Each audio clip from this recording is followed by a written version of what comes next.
My name is Rebecca. I am 33 years old and a forensic accountant by trade.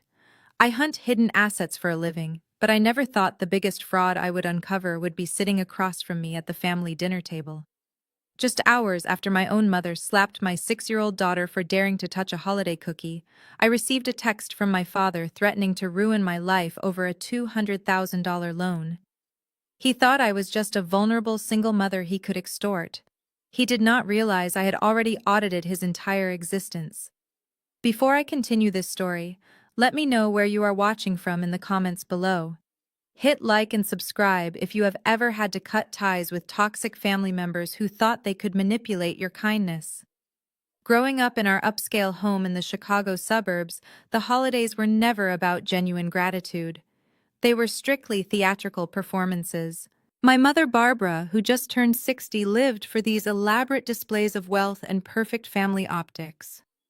The massive mahogany dining table was always covered in expensive crystal and silver platters, but the emotional atmosphere was consistently suffocating.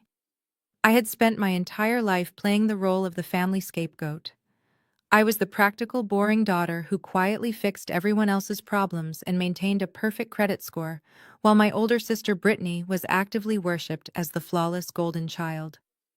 Brittany is 35 now and married to Devin, a 36-year-old man who serves as the prominent sales director at my father's lucrative car dealership.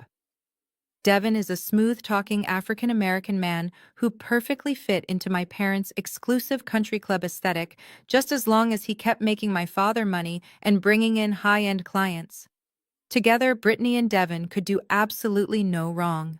They lived recklessly beyond their means, entirely funded by the bank of mom and dad, while I built my career and my independent life from the ground up. This past Thanksgiving, the underlying tension in the house was thicker than usual. The formal dinner had just concluded, and the lavish desserts were finally being brought out by the catering staff. My daughter Mia, who is 6 years old, and the absolute sweetest little girl you could ever meet, had been sitting incredibly quietly through the entire 3-hour ordeal. She suddenly saw a silver tray of beautifully frosted sugar cookies placed near the center of the table. Like any normal child, she smiled brightly and reached her small hand out to take one of the treats. Before her little fingers could even brush the sweet frosting, a sharp, violent crack echoed loudly through the large dining room. My mother Barbara had reached violently across the table and slapped Mia's hand away with shocking force. The sudden physical impact immediately left a bright red mark across my daughter's delicate skin. Mia gasped loudly, her little eyes instantly wide with sheer shock and sudden welling tears. I froze in my seat, but my mother did not even blink or show a hint of remorse. She looked right down her nose at my crying child and said in an icy, calculated tone, "Those cookies are for the good grandkids, not for you." Complete stunned silence fell over the dining room for a fraction of a second before Brittany loudly snorted. Then Devin let out a loud, booming laugh that filled the room. Within moments, the entire table of relatives was chuckling, as if a grown woman striking a small child was the punchline of a brilliant comedy routine. Brittany leaned against Devin and smirked directly at me, slowly shaking her head in amusement. Devin took a massive bite of a sugar cookie and pointed a finger at me. I did not scream or cry. My profession requires me to detach my emotions from high-stress situations, and my analytical brain took over. I stood up slowly, my heavy dining chair scraping loudly against the polished hardwood floor. I walked calmly around the large table, gently picked up my quietly sobbing daughter, and held her tight against my chest to protect her. I grabbed her winter coat from the back of the chair. Devin rolled his eyes and scoffed loud enough for everyone to hear. "Come on, Becky," he groaned loudly. "Do not make a huge scene right now. You are always way too sensitive about everything. It was just a little tap. You are ruining the holiday for everyone over a stupid cookie." I did not offer them a single word in response. I simply turned my back on the lavish dining room and walked out. We left forever in silence. The drive back to my apartment was quiet.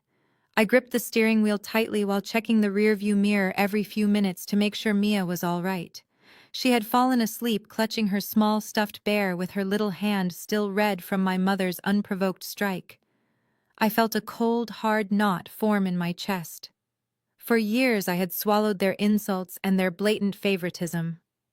I had let them treat me like a second-class citizen because I foolishly believed that having a toxic family was somehow better than having no family at all. But crossing the line and physically hurting my daughter was the absolute final straw.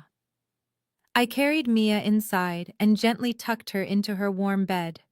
I went into my home office and sat down at my desk, staring out the window at the gray afternoon sky. My phone vibrated on the wooden desk. The digital clock on the screen read exactly 2:30 in the afternoon. It was a text message from my father, Thomas. He is a 62-year-old man who believes that money is the ultimate weapon to control every single person around him. The message popped up on my screen with his usual demanding tone. It read, "Do not forget the business loan payment tomorrow. You walk out on this family, I cut your funding." Anyone reading that message would automatically assume that I was just a financially unstable daughter, relying heavily on my wealthy father to survive. That was exactly the narrative my parents loved to push to their country club friends. They loved playing the role of the generous saviors keeping their struggling youngest daughter afloat. But they were living a massive lie. I did not need my father's funding. I am a highly successful forensic accountant. My entire career revolves around tearing apart complex financial records, hunting down hidden assets, and exposing massive corporate fraud. I run my own highly profitable firm, and I make more in a single quarter than Devin makes all year selling cars. The business loan my father was referring to was a $200,000 small business administration loan. 6 months ago, my father had supposedly co-signed this loan to help me expand my accounting practice. He paraded this fact around, constantly using it as a permanent leash to yank whenever I stepped out of line. But my father had made one catastrophic miscalculation. He assumed I was just a basic bookkeeper who would blindly trust family. He did not realize that my daily job involves tracing fraudulent digital footprints for federal agencies. I had already looked into the loan. I had tracked every single cent of that $200,000. I knew exactly where it actually went, and it certainly did not go into my business accounts. I picked up my phone and stared at his threatening message. A small, cold smile touched my lips. I did not type out a long, emotional paragraph. I did not beg for his understanding or try to explain why I left the dinner. I simply typed a short message. Paid. Check your email for a Thanksgiving gift. I hit send and placed the phone face down on the desk. I opened my encrypted laptop and navigated to a secure folder I had been building for the past 3 weeks. Inside was a heavily detailed 40-page document containing bank statements, wire transfer logs, and unauthorized signature verifications. I attached the secure file to an email addressed to my father. I typed the subject line carefully. Internal audit. I clicked send and watched the progress bar shoot across the screen. The trap was officially set. My father thought he was holding a financial gun to my head, but he had just handed me the exact ammunition I needed to destroy his entire fraudulent empire. Less than 2 minutes later, my phone began to ring frantically. The caller ID flashed my father's name in bright white letters. I let it ring. It stopped, and then immediately started ringing again. 10 missed calls turned into 15. He was panicking. He had opened the file and he finally realized that his quiet, obedient daughter was actually the architect of his impending downfall. The fake business loan was just the tip of the iceberg, and I was about to sink their entire ship. I leaned back in my leather chair and watched the phone light up again. They wanted a war, and I was ready to give them one. I would make sure they deeply regretted ever targeting my daughter. My profession taught me that numbers never lie, and these exact numbers would lock my own father in federal prison forever tonight. I stood up and smiled as the phone kept ringing loudly. The loud, relentless pounding on my front door started right at 7 in the morning. I had spent the entire night ignoring the frantic phone calls from him, but I knew they would not simply give up. I poured myself a fresh cup of dark roast coffee and walked calmly toward the entryway. I checked the peephole and saw exactly who I expected. It was Brittany and Devin looking completely unhinged in the hallway. I unlocked the deadbolt, and before I could even pull the door completely open, Devin shoved his way inside. His tall, imposing frame instantly filled my small living room as he aggressively backed me toward the kitchen counter. He was wearing an expensive custom-tailored suit, but his face was twisted with absolute rage. Brittany followed closely behind him, clutching her designer handbag like a shield. She slammed the apartment door shut behind her and glared at me. Devin pointed a thick finger just inches from my face. "Are you completely out of your mind, Becky?" he yelled. His voice echoed off the walls. "You are willing to jeopardize our entire family financial security over a stupid cookie. Do you have any idea what you have done? Thomas is threatening to pull his investment capital from the dealership because you threw a pathetic temper tantrum and walked out on Thanksgiving dinner." I took a slow sip of my coffee, refusing to break eye contact or show any fear. "Is that what he told you?" I asked quietly. I kept my voice perfectly level. I watched Devin tense up. He stepped even closer, trying to use his physical size to intimidate me. "Do not play games with me," he sneered. "I bring in the high-rolling clients. I keep that dealership afloat, while you sit in this tiny apartment crunching numbers for pennies. If Thomas pulls my funding because you decided to play the victim, my entire sales division goes under. You are messing with my livelihood." Brittany stepped forward quickly, placing a manicured hand on his arm, while looking at me with pure disgust. She immediately slipped right into her favorite role of the long-suffering victim. "How could you be so incredibly selfish?" she whined, her voice pitched high with fake emotion. "Mom and Dad have done absolutely everything for you. Dad literally put his own neck on the line to save you, and this is how you repay him. You should be down on your knees thanking him instead of causing drama." I raised an eyebrow and leaned back against the cool granite counter. "Oh, really?" I replied. "And what exactly did Dad do to save me, Brittany?" She crossed her arms and rolled her eyes dramatically. "Do not act dense, Becky. Everyone knows about the $200,000 Small Business Administration loan. Dad had to co-sign that loan just to keep your failing little accounting firm from completely going under. He vouched for you. He used his flawless reputation to secure government funding because you could not manage your own business finances. You are drowning in debt, and you still have the audacity to walk out of his house and disrespect our mother."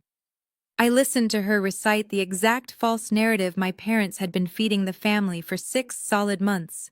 It was actually fascinating to watch them both blindly believe the lies. They genuinely thought I was a desperate failure hanging by a thread. They believed I was entirely dependent on the family wealth just like they were. "You are the most ungrateful person I have ever met," Devin aggressively added. His face was turning red. "You owe Thomas 200 grand and you think you can just march out of Thanksgiving dinner like you own the place. You are going to pick up your phone right now, call Thomas, apologize for your pathetic behavior, and beg for his forgiveness. If you do not do exactly what I say, I will make sure you never see another dime from this family again." I slowly set my coffee mug down on the table. The sheer arrogance rolling off them was intoxicating, because I knew exactly what was hiding in their financial records. They came into my home to bully me into submission, using a fraudulent loan as their ultimate weapon. They wanted to crush my spirit and force me back into my designated role as the family punching bag. I looked Devin directly in the eyes. I did not flinch or back away. I let the silence stretch for a few heavy seconds before I finally spoke. "I am not calling anyone, Devin," I said smoothly. "You are standing here screaming about a loan that you both clearly know absolutely nothing about. I am never going to apologize to Thomas again." Devin let out a harsh laugh and threw his hands up. He looked at Brittany like I had completely lost my mind. "You are delusional, Becky," he scoffed. "Thomas literally has the paperwork. We have all seen the loan documents with your name on them. You cannot just deny reality because you are throwing a tantrum. I did not raise my voice. I simply turned my back to them and walked calmly over to my oak desk. I set my coffee mug down next to my monitor. I opened the bottom drawer of my filing cabinet and pulled out a thick manila envelope. I unclasped the metal tab and slid out a stack of crisp official government papers. I walked back over to the kitchen counter and threw the heavy stack of documents down in front of Devin. He flinched slightly at the loud smack of the paper hitting the granite. "Read it," I commanded. My voice was void of any emotion. Devin looked down at the papers and then back up at me with a bewildered expression. "What is this?" he demanded. I leaned forward, resting my hands on the counter. "Those are the official Small Business Administration loan documents, Devin. The exact same $200,000 loan you are currently screaming at me about. The loan my father supposedly co-signed to save my failing accounting firm." I reached out and tapped my index finger firmly on the bottom of the third page. "Look at the signature line," I instructed. Brittany leaned in close, peering over his muscular shoulder. Her eyes narrowed as she scanned the page. "That is your signature, Becky," she said dismissively. "It has your name printed right below it in black and white." I shook my head slowly. "No, Brittany, it is not my signature. It is a very sloppy forgery of my signature. I am a forensic accountant. I spend my entire life authenticating financial documents for federal court cases. I know exactly what my own legal signature looks like, and I certainly did not sign this paperwork." Devin crossed his arms over his broad chest. "So what?" he sneered defensively. "You are claiming Thomas forged it. Why would a millionaire car dealer forge a measly $200,000 loan for a business he does not even own?" I looked at him with a mixture of pity and absolute disgust. Because Devin Thomas is not a millionaire anymore? His dealership has been bleeding cash for 3 consecutive years. He is drowning in terrible debts and shady off-the-books deals. He desperately needed liquid cash to avoid bankruptcy, but his personal credit is completely destroyed. The banks laughed him right out of their offices, so he used the one asset in the family that still held pristine financial value. He used my flawless credit score and my social security number to secure government relief funds illegally. Brittany gasped dramatically, placing a hand over her chest. "You are lying," she shrieked loudly. "Dad would never do something illegal. He is a respected businessman in the community. You are just making up insane conspiracy theories to get out of paying him back." I ignored her completely and kept my eyes locked onto Devin. His arrogant posture was beginning to slip.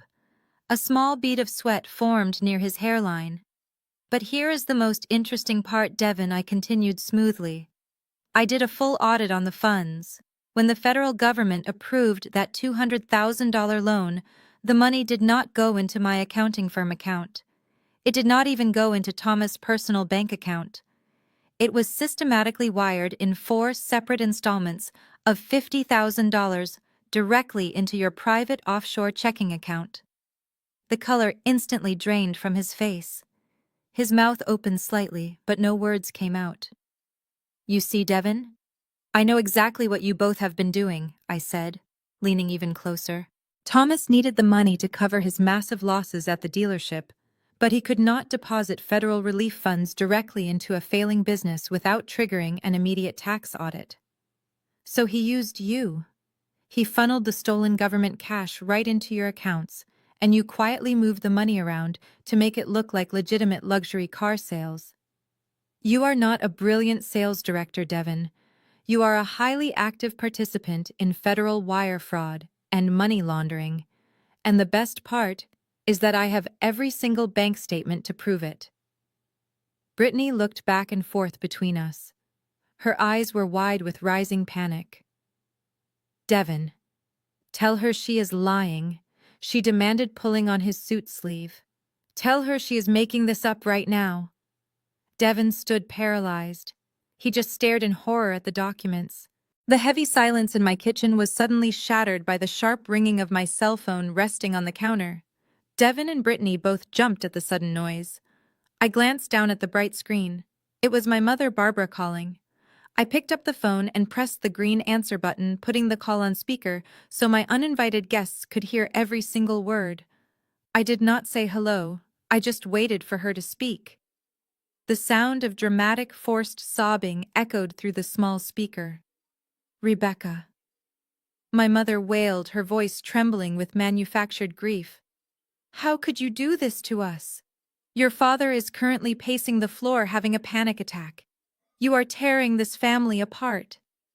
I stared blankly at Devon, who was still visibly sweating. I am tearing the family apart, I asked calmly. Mom, you slapped my 6-year-old daughter hard enough to leave a physical mark because she reached for a sugar cookie. Then Dad tried to extort me over a fraudulent federal loan he took out using my stolen identity. But yes, please tell me how I am the villain here. Her fake crying stopped instantly. Her tone shifted from a weeping victim to a cold, commanding matriarch in a fraction of a second. We are your family, she snapped sharply. Family helps family. Your father built that dealership from the ground up, and he hit a rough patch. He only used your information because he knew you had the credit score to save us. He was going to pay it all back eventually. You are being incredibly selfish making this a legal issue instead of handling it in-house like blood relatives should. I let out a dry, humorless laugh. He stole $200,000 from the federal government, Mom. He committed multiple felonies and funneled the cash to Devon. I am a licensed forensic accountant. If I know about this and do not report it, I lose my license, my career, and my freedom. You expect me to go to federal prison for you? You would not go to prison, she dismissed, waving off the severity of the situation. You are just being dramatic as usual. If you go to the police over this, Rebecca, I swear to you, I will make your life a living hell. I will take the one thing you actually care about. A cold chill ran down my spine, but I kept my face completely expressionless. What exactly does that mean? I asked, keeping my voice dangerously low. It means I will call Child Protective Services this afternoon, she threatened confidently. I will tell them you are an unfit mother. I will tell them your demanding career keeps you working insane hours and that you constantly neglect Mia. I will say you have severe mental health issues and that your living environment is unsafe for a child. I gripped the edge of the granite counter so hard my knuckles turned white. You would never get away with that, I stated firmly. I have a perfect record and a spotless home. You have zero proof of any neglect. Proof is just a matter of who can afford the best lawyers. Rebecca, she sneered, your father has millions of dollars in resources. We know the best family court judges in the county. We play golf with the politicians. We will drag you through court for years until you are completely bankrupt. We will paint you as a paranoid, unstable woman who is lashing out at her loving parents. By the time we are done with you, the state will gladly hand Mia over to us for her own protection. Brittany stood in my kitchen watching the phone with a smug, satisfied smile returning to her face. She loved seeing our mother put me in my place. Devon looked slightly relieved, thinking this threat would finally force me into submission. They truly believed that threatening my child would break me. They thought my maternal panic would override my logical brain. You are threatening to kidnap my daughter using the legal system to cover up a massive federal wire fraud operation, I clarified, wanting her exact words and intentions completely out in the open. I am doing what is best for this family, she replied coldly. You have until tomorrow morning to bring those documents to our house and hand them over to your father. If you do not, we file the emergency custody papers. Do not test me, Rebecca. The call disconnected abruptly, leaving a dead dial tone echoing softly in the quiet room. I looked at Devon and Brittany. You heard her? Brittany said, crossing her arms. Drop this or lose your kid. They turned and walked out of my apartment. The heavy wooden door clicked shut behind them, leaving me standing alone in the quiet kitchen. I turned the deadbolt, sliding the metal chain into place. My hands were shaking. I took a deep breath and tried to steady my racing heart. They had actually threatened to take my daughter. I spent 3 hours pacing the floor while Mia watched cartoons in the living room, completely unaware of the storm brewing around us. I kept replaying my mother's harsh voice in my head. Just as I convinced myself they were only bluffing, a sharp knock echoed through the apartment. I froze in the hallway. I checked the peephole, expecting to see Devon or Brittany returning. Instead, I saw a stranger in a plain gray suit holding a thick envelope. I opened the door just a few inches, keeping my foot wedged firmly against the baseboard. "Are you Rebecca?" he asked in a monotone voice, holding out a clipboard. "Yes, I am," I replied cautiously. He thrust the envelope through the narrow opening and handed me a pen. "You have been formally served," he stated blankly. "Please sign here to acknowledge receipt." My stomach dropped as I scribbled my name on his clipboard. He walked down the hallway without another word. I closed the door slowly and stared down at the heavy envelope resting in my hands. The return address belonged to one of the most ruthless and expensive family law firms in the entire city. My parents had not wasted a single minute. I tore the thick paper open and pulled out a massive stack of legal documents. Printed right across the very top page in bold black ink were the terrifying words, "Emergency petition for temporary custody." I leaned against the front door and slid slowly down to the floor until I was sitting on the cold hardwood. My eyes darted rapidly across the dense legal jargon.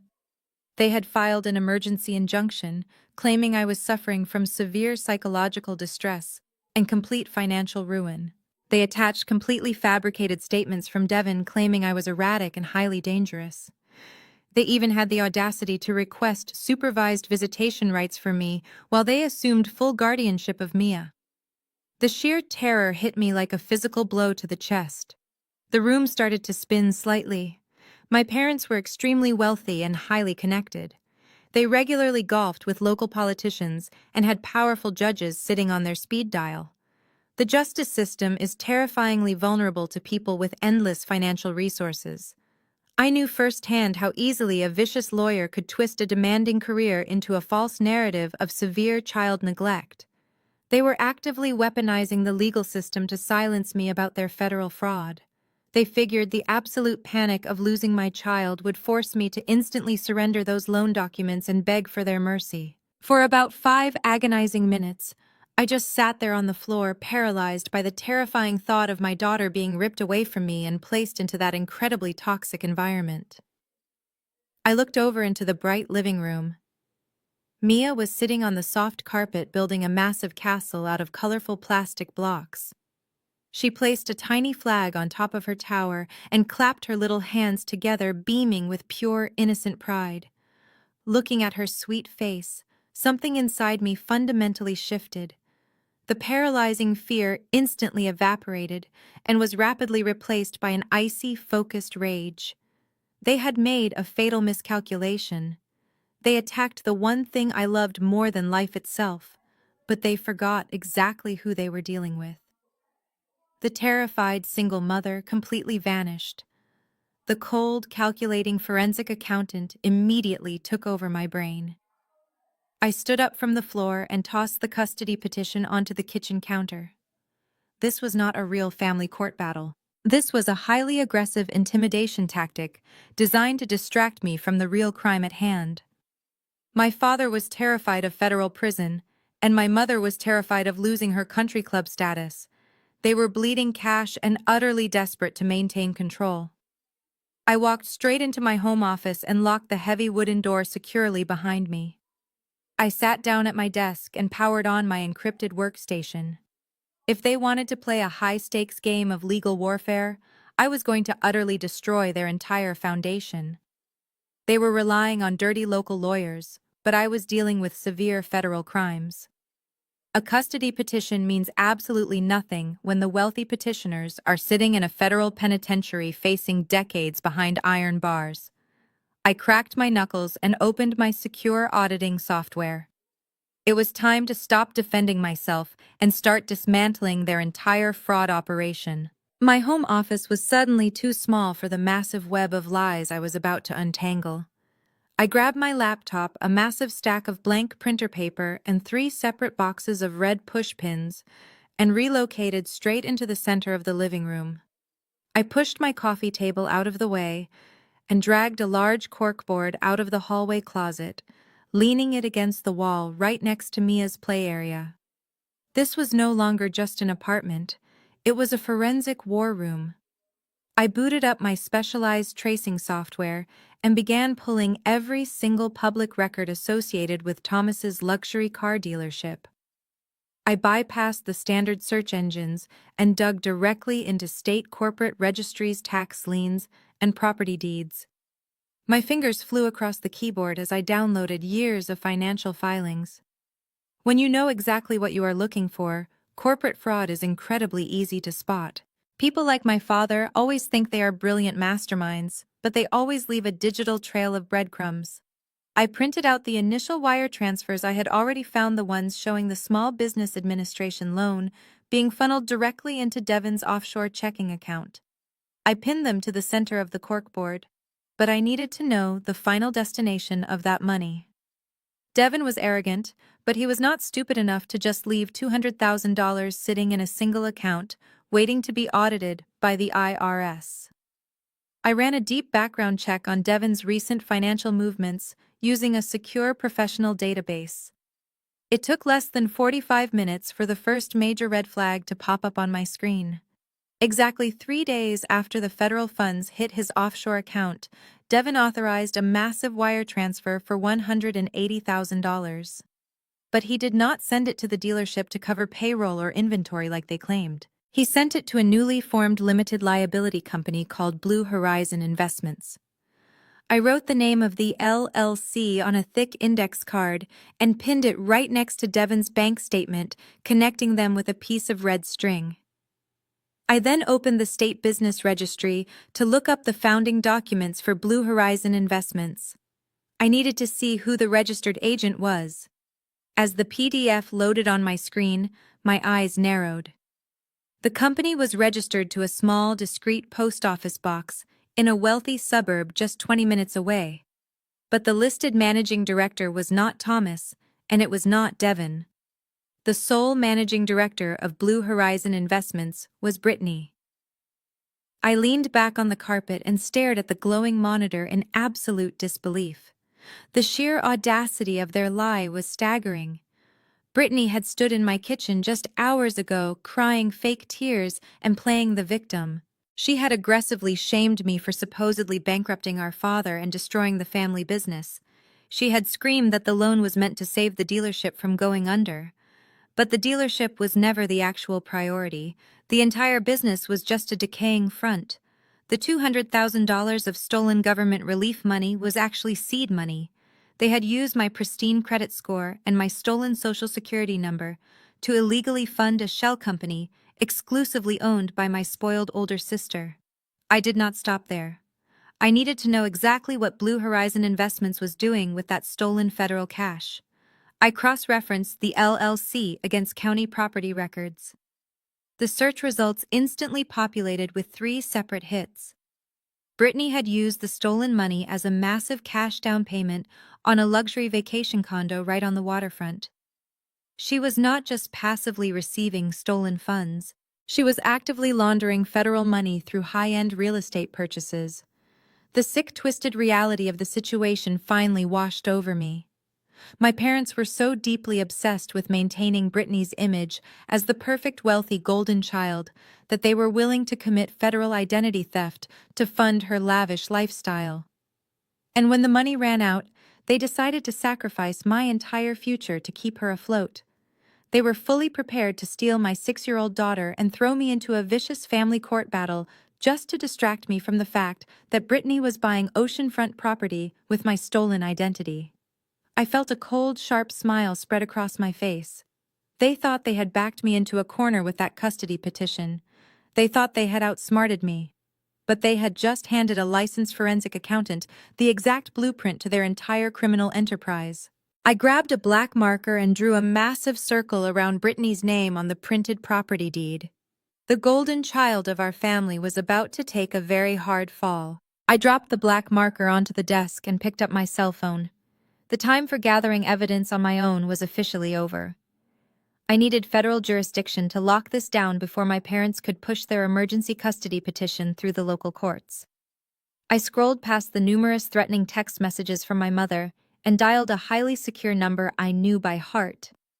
It belonged to Special Agent Davis at the Internal Revenue Service Criminal Investigation Division. Over the past 5 years, I had served as an expert witness for his federal division tracing complex corporate fraud across international borders. We had a deep professional mutual respect. He answered on the second ring. "Rebecca," he said, his voice sharp and professional. "It is late on a Saturday. Tell me you have a massive case for me, and you are not just calling to chat." I let out a heavy breath, keeping my eyes fixed on the corkboard. "I have a massive case," I replied quietly, "but this one is strictly personal. It involves my father, Thomas, and a $200,000 Small Business Administration loan fraud." There was a brief pause on the line. The clicking of a keyboard echoed faintly in the background. "Are you telling me your own father committed federal wire fraud using government relief funds?" he asked carefully. "Yes," I stated firmly. "And he did not just commit wire fraud, he committed severe identity theft. He forged my signature and used my social security number to secure the capital. Then he funneled the cash through an offshore account managed by his sales director, Devin, before washing it through a domestic shell company to purchase high-end waterfront real estate for my sister Brittany." Agent Davis let out a low whistle. "That is a textbook money laundering operation.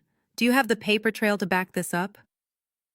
I smiled coldly, staring at the intricate web of red string pinned to my living room wall. "I have every single bank statement, wire transfer log, and property deed fully documented and digitally encrypted.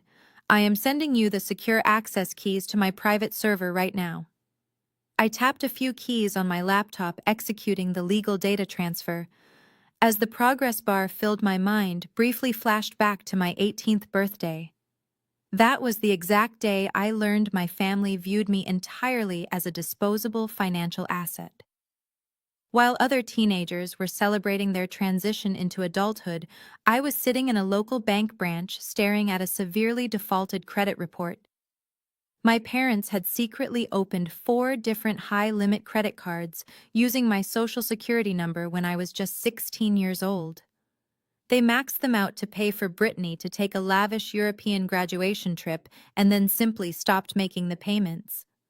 When I confronted them, my father had coldly told me that it was the absolute least I could do to repay them for raising me. I spent the next 7 years of my young adult life working grueling double shifts repairing my completely ruined credit score while simultaneously paying my own way through college.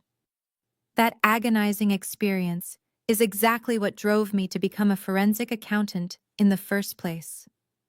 I promised myself I would never let anyone exploit my financial identity ever again. And now, 15 years later, they had the absolute audacity to try the exact same tactic. But this time, they were not stealing a few $1,000s for a European vacation. They were stealing hundreds of thousands of dollars from the federal government to buy luxury real estate. The file transfer completed with a soft chime from my computer speakers. Agent Davis spoke up, breaking the silence. "I have received the files, Rebecca. I am opening the primary ledger right now." I listened to him click through the digital folders. He went silent for 3 full minutes. The only sound was his rapid breathing as he processed the sheer scale of the financial crimes sitting right in front of him. "You were not exaggerating," he finally said, his tone completely shifting from casual professional to dead serious. "The offshore routing numbers you flagged belong to a known tax haven. If your father falsified the initial government loan applications to obtain these funds, we are looking at a minimum of 20 years in federal prison for every single person involved in this domestic laundering chain. That includes your father, your sister, and her husband." "I know the sentencing guidelines," I replied evenly. "They also just served me with an emergency custody petition, claiming I am an unfit mother to blackmail me into silence. Extortion and witness tampering," he muttered angrily, reading my notes. This ends entirely right now, Rebecca. I appreciate that, Davis, I replied, leaning closer to the glowing screen of my laptop. But I do not just want a standard raid based on digital paper trails. They are wealthy, and they have dirty lawyers who will try to tie this up in court for years claiming I manipulated the data. I want them caught completely red-handed. I need them to confess to the forgery and the extortion on tape. Davis let out a heavy sigh, but I could hear the grudging respect in his voice. You want to wear a wire? He asked. I do, I confirmed without a second of hesitation. They want me to sign over my accounting firm to Brittany to cover the fake debt. They have summoned me to their annual country club Christmas party to sign the extortion papers in front of their sleazy family attorney. It is the perfect setup. I will get them all in one room and I will make them admit to the loan fraud on federal tape. Davis agreed to fast-track the authorization, and we ended the call. I placed my phone back on the desk and turned my attention back to the massive corkboard in my living room. I needed to build a completely airtight financial timeline before I walked into that lion den. I started mapping out the exact sequence of events connecting the dates of the forged signature to the initial wire transfers. But as I traced the flow of the stolen $200,000, a glaring mathematical discrepancy suddenly caught my eye. The federal loan was for exactly $200,000. The funds were wired in 4 equal installments of $50,000 into Devon offshore checking account. However, the subsequent wire transfer from Devon to Brittany Shell Company, Blue Horizon Investments, was only for $180,000. There was exactly $20,000 completely unaccounted for in the ledger. I sat down cross-legged on the carpet and began running a microanalysis on Devon personal banking history during that specific 2-week window. Devon was incredibly arrogant, but he was also fundamentally greedy. It did not take long for me to find the missing money. Devon had not just acted as a passive middleman for my father's illegal operation, he had actively skimmed right off the top of the fraudulent funds. He had diverted the missing $20,000 into a separate hidden cryptocurrency wallet registered exclusively under his own name. I cross-referenced the digital wallet address with his recent credit card statements. He had used that stolen $20,000 to buy himself a custom Rolex watch and fund a lavish weekend trip to Las Vegas that he had claimed was a dealership networking event. My father and my sister had absolutely no idea that Devon was stealing from them. Thomas thought Devon was his loyal, obedient soldier helping him save the failing dealership. Brittany thought she had a devoted husband who was securing her luxury real estate empire. Neither of them knew he was secretly skimming their stolen government cash to fund his own private luxury lifestyle. A slow, calculated smile crept across my face. This was the ultimate leverage. My family was built entirely on a foundation of fake loyalty and shared greed. If I just handed the files to the FBI, they would all hire expensive defense attorneys and present a united front claiming I framed them. But if I exposed Devon's secret theft right in front of Thomas and Brittany, their united front would instantly shatter into a million pieces. They would immediately turn on each other like starving wolves. Devon would throw Thomas under the bus to save himself from the wrath of my father, and Thomas would happily sacrifice Devon to the federal agents to protect his own skin. I grabbed a bright yellow marker and drew a thick line connecting Devon's offshore account directly to the hidden crypto wallet. I wrote the word theft in bold capital letters, right in the middle of the board. The emergency custody petition sitting on my kitchen counter no longer scared me. It was nothing but a desperate bluff from a family that was already rotting from the inside out. They thought they were dragging a terrified, helpless mother into a legal slaughterhouse. They did not realize I had just meticulously mapped out their absolute ruin. I spent the next 3 hours printing every single piece of evidence and organizing it into a very thick black binder. I aligned the bank statements, the forged loan application, the property deeds, and the hidden crypto wallet receipts in perfect chronological order. I closed the heavy binder. The trap was fully constructed. Now I just had to play my new part perfectly. I took a deep breath and closed my laptop. It was time to put on the performance of a lifetime. I cleared my throat a few times, making sure my voice sounded suitably raw and exhausted. I needed my father to believe that the emergency custody petition had completely broken my spirit. I picked up my cell phone from the desk and dialed his personal number.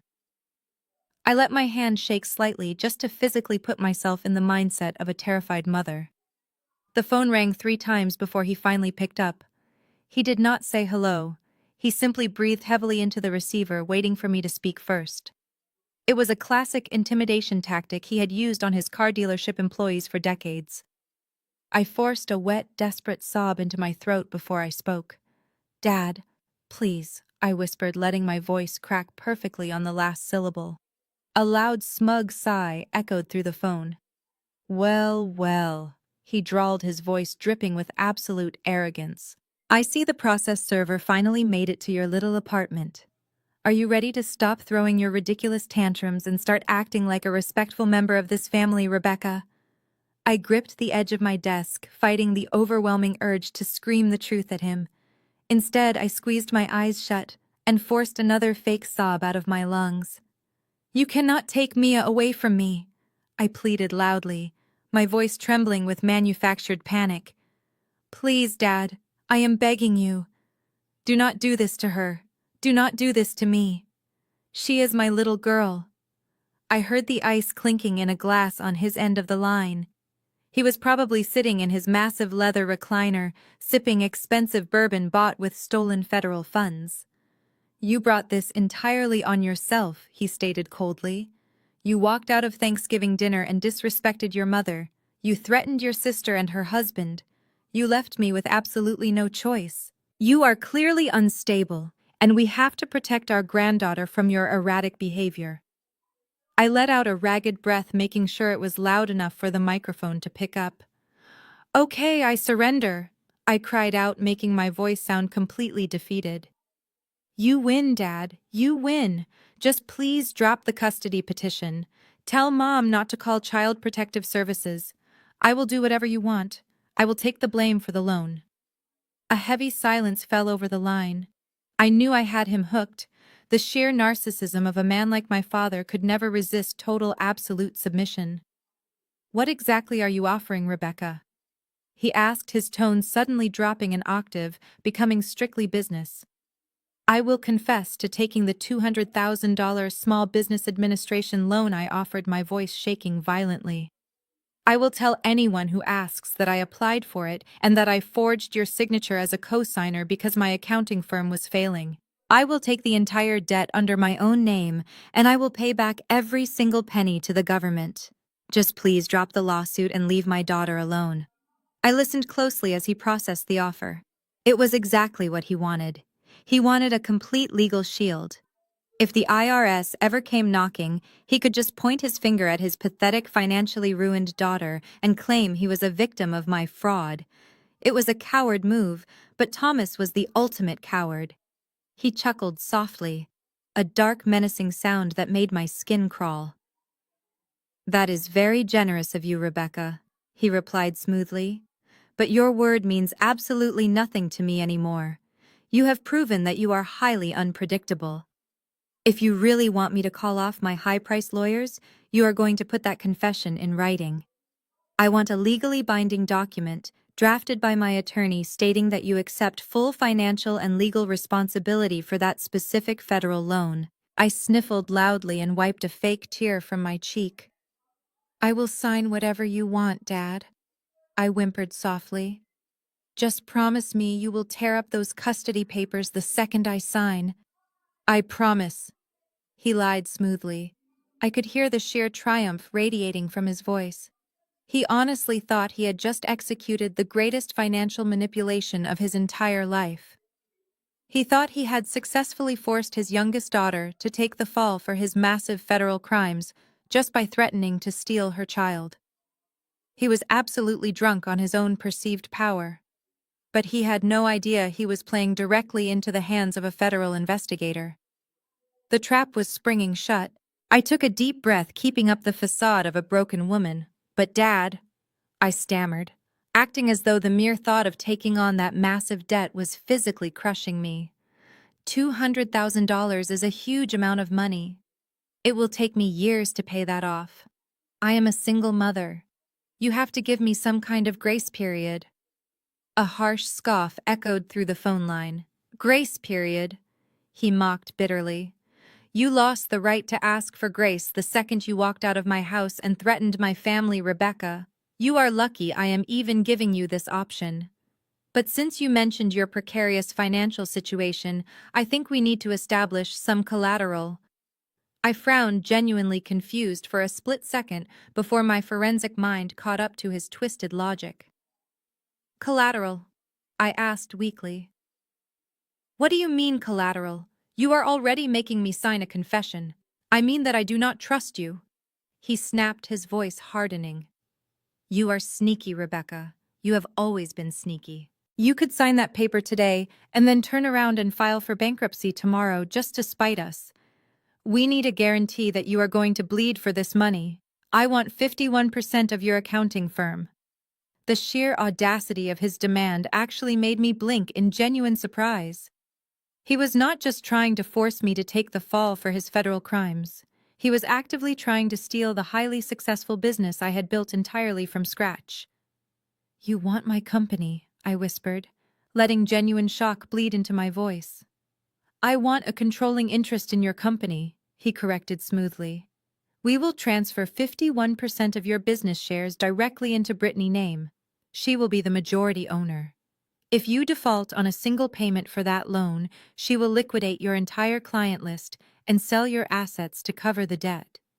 It is the only way I can guarantee you will not try to screw us over. My mind raced, analyzing the incredible legal implications of what he was demanding. He wanted me to legally transfer a controlling stake of my forensic accounting firm to the exact same shell company director who was currently laundering stolen federal funds. It was a spectacular level of corporate suicide. I could hear my mother Barbara whispering something in the background. Thomas cleared his throat. And there is one more thing, he added, his tone dripping with absolute authority. You are not just going to sign this paperwork in some dark alley. We are going to do this the right way. Our family lawyer Richard will have all the documents drafted by Friday. You will bring yourself to the annual country club Christmas party on Saturday night. We have reserved the private study overlooking the main ballroom. You will walk in there, look Richard directly in the eye, and sign every single page in front of witnesses. The country club Christmas party. It was the absolute pinnacle of my parents' social calendar. It was a massive, glittering event where the wealthiest families in the city gathered to drink expensive champagne and show off their custom-tailored outfits. My parents loved parading around that ballroom, acting like they were local royalty. Forcing me to sign away my company and confess to a felony in the middle of their favorite high society event was the ultimate power trip. They wanted to crush my spirit while simultaneously sipping martinis with their rich friends. Okay? I whimpered, forcing my voice to break into a quiet, pathetic sob. Okay, Dad. I will be there. I will sign the papers. Just please call off the lawyers.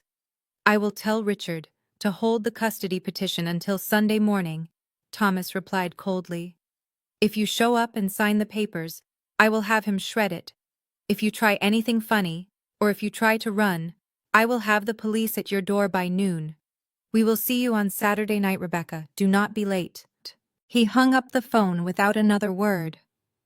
The line went dead, leaving a heavy silence in my living room. I slowly lowered the phone from my ear. I did not cry. I did not panic. I stood up from my desk and walked back over to the massive corkboard covered in red string and printed bank statements. I reached out and traced the line connecting Devon's hidden crypto wallet to the stolen loan funds. A slow, cold smile spread across my face. They wanted a public spectacle. They wanted to break me in front of their corrupt lawyer at their fancy country club party. They thought they had backed a desperate mother into a corner. They had absolutely no idea they had just personally invited a federal informant into the very heart of their criminal operation. I picked up a red marker and circled the date on my wall calendar. Saturday night was going to be a Christmas party they would never, ever forget. Saturday morning arrived with a bitter winter chill that frosted the windows of my apartment. I woke up early and packed a small overnight bag for Mia. I had arranged for her to stay the entire weekend with Diana, my senior accounting partner, and one of the only people in this world I trusted implicitly. Diana lived in a secure, gated community 40 minutes in the opposite direction of my parents' country club. When I dropped Mia off, I hugged her tightly against my chest, breathing in the sweet scent of her strawberry shampoo. I told her I had a boring work meeting and that Diana was going to make homemade pizzas for dinner. Mia smiled brightly and ran inside without a care in the world. Knowing she was completely safe and entirely unreachable by my mother gave me the mental clarity I needed for what was about to happen next. I drove straight from the house to a nondescript brutalist government building located right in the bustling heart of downtown. I parked my car in the secure underground garage and took the private elevator directly to the 7th floor. Special Agent Davis was waiting for me in a sterile, windowless conference room. He was a tall, imposing man with graying hair and sharp, observant eyes. He had two other federal agents with him, a tech specialist and a field operative who would be coordinating the upcoming raid. They did not waste any time with pleasantries. The tech specialist asked me to stand up and remove my thick winter coat. She produced a tiny black microphone no larger than a standard shirt button and a flat rectangular transmitter pack. I lifted my blouse, and she carefully taped the cold metal transmitter securely against the small of my back, using surgical-grade adhesive. She then ran a micro-thin wire up my spine and pinned the microscopic microphone discreetly under the collar of my silk dress shirt. It felt surprisingly heavy against my skin, a constant physical reminder of the incredible danger I was about to walk into. The cold metal sent a slight shiver down my spine. Agent Davis leaned against the metal table, crossing his arms over his broad chest. He looked at me with a deeply serious expression. "I need you to fully understand the gravity of this situation, Rebecca," he warned, his voice echoing slightly in the bare room. "You are not just dealing with greedy family members anymore. You are walking into a confined space with cornered, desperate people. Financial crimes of this magnitude carry severe mandatory minimum sentences. When people who have lived their entire lives wrapped in luxury suddenly realize they are about to lose everything and go to federal prison, they become incredibly unpredictable and highly dangerous." I adjusted the collar of my shirt, making sure the wire was completely invisible in the reflection of the glass window. "I know my family, Agent Davis," I replied calmly. "They are cowards. They rely entirely on intimidation and expensive lawyers to do their dirty work. They will not get violent in a public country club. They care far too much about their precious social reputation to make a physical scene." Davis shook his head slowly, clearly not comforted by my assessment. "You do not know how Devin is going to react when you push him into a corner," he countered firmly. "We ran a deeper background check on him this morning based on your files. He has a history of severe gambling debts and aggressive altercations that Thomas quietly paid to make go away. If Devin figures out you are wearing a federal wire before my team breaches that door, you are going to be in immediate physical danger. Do you understand the safe word protocol?" I nodded, tapping the side of my leg. "Yes, I understand. If I feel threatened, or if I get the confession, I just send a single period as a text message to the designated burner number. Your tactical team will be stationed in the adjoining catering kitchen and will breach the private study within 10 seconds. Exactly," Davis confirmed, standing up straight. 10 seconds is a very long time if things go south in a locked room. Keep your distance from Devin.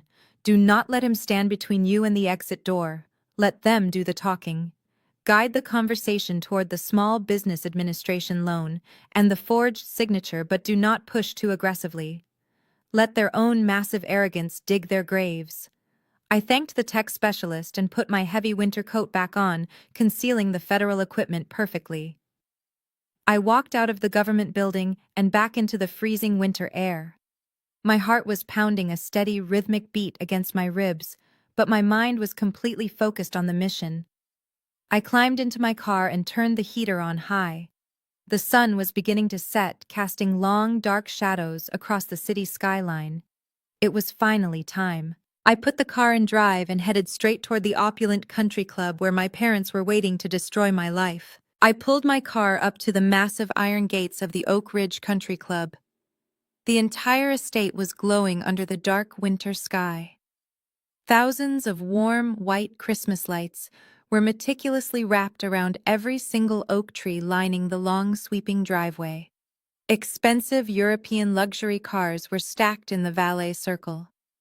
The sheer opulence of the place was nauseating, especially knowing that my family lavish lifestyle was currently being subsidized by stolen federal relief funds. I handed my keys to the valet, taking a slow, deep breath as the frigid air hit my face.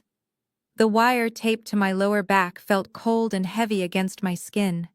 I smoothed down the front of my silk dress shirt, ensuring the microscopic microphone hidden under my collar was completely secure. I walked up the wide marble steps and pushed open the heavy brass doors entering the grand lobby. The main ballroom was spectacular. Crystal chandeliers threw fractured light across the polished dance floor. Waiters in crisp white tuxedos circulated with silver trays of champagne and expensive caviar. A string quartet played a lively holiday arrangement in the corner. It was a perfect picture of high society elegance, hiding a massive rotting core of fraud. I had barely taken 3 steps into the room when my mother Barbara spotted me. She was wearing a stunning floor-length emerald green gown, dripping in diamonds that I suspected were heavily leveraged.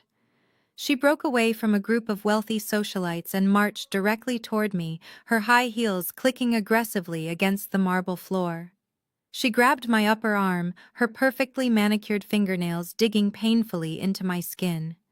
"You are late," she hissed, her voice low and furious. "Your father has been pacing the study for 20 minutes. Richard is already billing us for his time." I pulled my arm out of her grip, keeping my expression entirely neutral.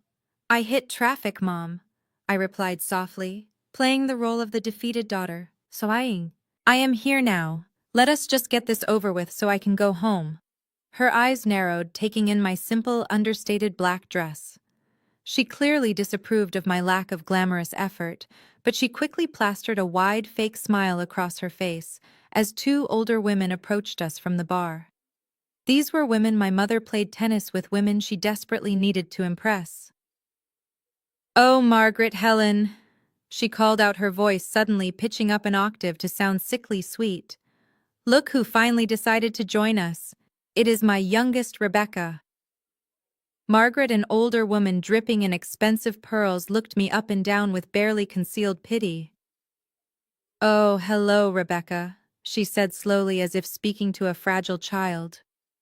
"We were just telling your mother how incredibly generous your family is being.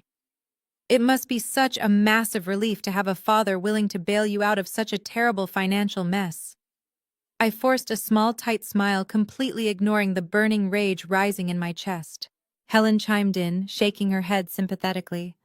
"Running a business is just too stressful for a single mother, dear. You should not feel bad about failing. It happens to the best of us. And now that Brittany is taking over majority control of your little firm, I am sure everything will run much more smoothly. Your sister just has such a brilliant head for business." The absolute audacity of the lie was breathtaking. My mother had not just spread rumors about my supposed bankruptcy, she had actively campaigned to brand me as a total failure to the entire country club elite. She was using my complete character assassination as a social stepping stone to elevate her golden child. She was openly bragging about stealing 51% of my successful forensic accounting firm, framing it as an act of maternal charity. "Yes," I replied, keeping my voice perfectly level. "It is truly amazing what my sister is capable of doing with money. I am sure she will manage the firm exactly how she manages everything else in her life." My mother shot me a vicious warning glare, clearly catching the subtle sarcasm in my tone, but the 2 socialites remained completely oblivious. "Well," Barbara said, tightly grabbing my arm again, "we must be going. Thomas is waiting upstairs to finalize the paperwork. We are just so glad we can keep this little mess entirely in the family." She dragged me away from the crowd, practically marching me toward the grand, sweeping staircase leading up to the private VIP rooms. The music faded slightly as we climbed the carpeted stairs. This was it. I was walking straight into the lion den surrounded by people who wanted to strip me down to nothing. But they had absolutely no idea that I was not the prey. I was the federal trap. The heavy oak doors at the top of the grand staircase swung open, revealing a dimly lit hallway lined with expensive oil paintings. As my mother pushed me forward, the vibrant sounds of the string quartet and the clinking champagne glasses from the main ballroom instantly vanished. The thick Persian runners absorbed our footsteps completely. We stopped in front of a solid mahogany door at the very end of the corridor. It was the executive VIP study, a room designed specifically for high-level private negotiations and discreet country club deals. My mother turned the brass handle and shoved me inside before stepping in and firmly locking the door behind us. The heavy click of the deadbolt echoed loudly in the sudden oppressive silence. The room smelled strongly of aged scotch and expensive leather. A massive dark wood conference table dominated the center of the space. My father Thomas was sitting at the head of the table swirling an amber liquid in a crystal glass. He looked incredibly smug wearing a custom-tailored tuxedo that I knew was paid for with fraudulent funds. Sitting to his right was Richard. Richard was a slick, fast-talking lawyer who specialized in making wealthy people's problems quietly disappear. Across from them sat Brittany and Devon. Brittany was scrolling through her phone looking completely bored, while Devon leaned far back in his heavy leather chair, staring at me with a predatory grin. "Welcome to the adults' table, Rebecca," my father said, his voice dripping with pure condescension. "Have a seat. We have a lot of paperwork to get through, and I want to be back downstairs before they serve the main course." I walked slowly toward the empty chair positioned at the opposite end of the massive table. I kept my posture slightly hunched, playing the part of the defeated and terrified daughter.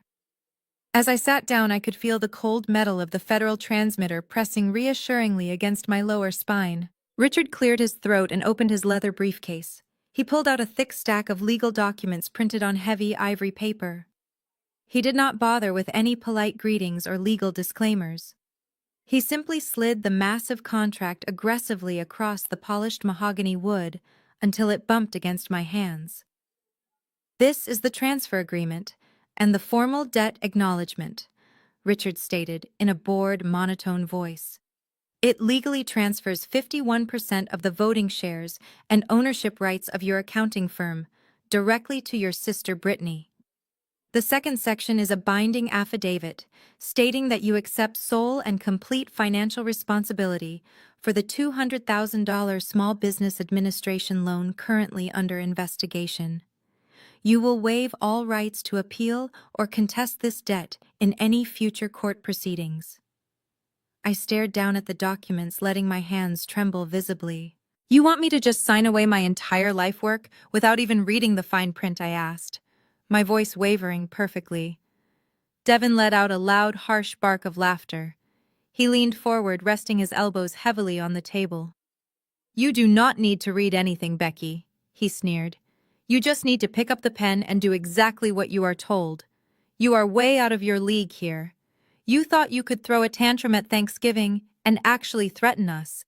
You thought you were playing chess, but you are just a small-time bookkeeper who got completely outsmarted by real sharks. We own you now." Brittany finally looked up from her phone, rolling her eyes in annoyance. "Seriously? Rebecca just signed the stupid papers," she whined. "I have friends waiting for me at the bar. You are the one who messed up your business finances in the first place. Dad is actually doing you a massive favor by letting me take over management. You should be thanking us for keeping you out of bankruptcy court." I looked at my sister, feeling a wave of absolute disgust. She was so deeply insulated by my parents' lies that she actually believed she was the hero of this story. She had no idea she was the registered agent for a money-laundering shell company. I looked back down at the contract. The words blurred slightly under the dim overhead lights. My mother stepped away from the locked door and walked up right behind my chair. She placed both of her hands heavily on my shoulders, pressing down hard to physically trap me in the seat. "No more drama, Rebecca," she whispered harshly right into my ear. "You pick up that pen right now and you sign every single page. If you hesitate for even 1 second, Richard makes a phone call and the emergency custody papers are filed instantly. I stared down at the heavy ivory paper. The gold fountain pen was lying right next to the signature line. My mother dug her manicured fingernails deeper into my shoulders. Her expensive perfume was thick and suffocating in the enclosed room. I reached out slowly and picked up the heavy gold pen. I let the metal tip hover just an inch above the crisp paper. I took a shallow breath, ensuring the microphone under my collar caught every nuance of the conversation. "I just need to be absolutely clear on what I am agreeing to," I said, making my voice sound small and defeated. I looked right across the table at my father. Thomas took another slow sip of his bourbon, looking thoroughly entertained by my misery. "So if I sign this contract giving Brittany 51% of my accounting firm, you will admit that you forged my name on the Small Business Administration loan, Dad?" I asked clearly. "I need to know that you are taking responsibility for the forgery before I take on the debt." Thomas rolled his eyes and set his crystal glass down on the mahogany table with a loud thud. "Good grief, Rebecca," he sighed in heavy annoyance. "Yes, I signed your name on the relief applications. You were not using your pristine credit score for anything important anyway. The dealership needed liquid cash immediately, and the federal government was just handing out $200,000 checks to anyone with a pulse and a good financial record.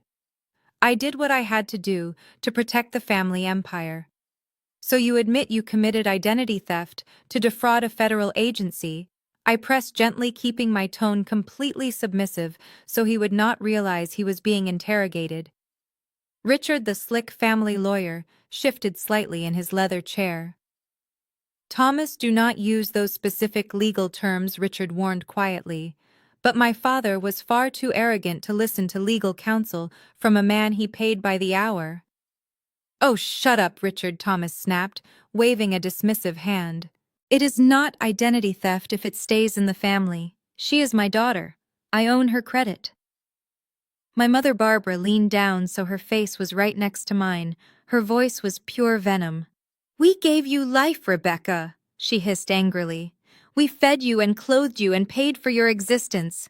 You owed us that credit score. You owe us this business.